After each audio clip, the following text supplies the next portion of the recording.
رسول الله صلی الله علیه وسلم در حدیث میفرمایند وقتی که خداوند بخواد بنده را دوست داشته باشه، برای جبرئیل میگه که جبرئیل میره دوست دارم، خودت هم میره دوست داشته باش، و اهل آسمان به عالم ملکوت هم الهامش بکن، صدا بزن که دوستش داشته باشن.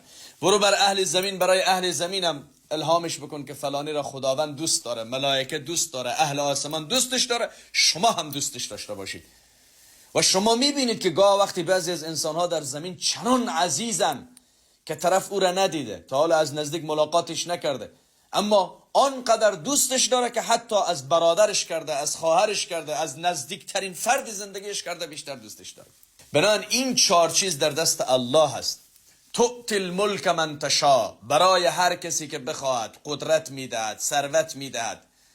و تنزع الملک ممن تشاء، از هر کسی که بخواهد پس میگیردش. و تعز من تشاء، کسی که بخواهد عزیزش میکند.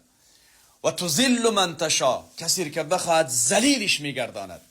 عزت و ذلت و قدرت و خلع از قدرت و ذلیل شدن همه به دست الله است. پس اگر عزت میخواهید از الله سبحانه و تعالی بخواهید. ان العزت لله جمیعا، عزت از برای خداوند است. تو میخوای عزیز بشی، رابطه ایت با خداوند تبارک و تعالی تنظیمش بکن، عزیزت میگردانه، محبوبت میگردانه. و این قضیه اگر قدرت و ثروت میخواهید با الله رجوع بکنید، اون مالک همه دنیاست. و عنده مفاتح الغیب، کلیدهای غیب نزد او است. و عنده خزائن السماوات والارض، خزانه های زمین و آسمان در نزد او هست و مالکش هم او هست. نحن قسمنا بینهم معیشتهم، او تقسیم کننده است در بینتان مسائل زندگیتان را. پس با او رجوع بکنید که تا به اصطلاح آنچه که میخواهید برایتان مهیا بسازه. ولکن متاسفانه بسیار از ماها ذاتی با این همه قدرت و عظمت و بزرگیش رها کردیم، دنبال چی چسبیدیم؟ دنبال بندگان عاجز خداوند.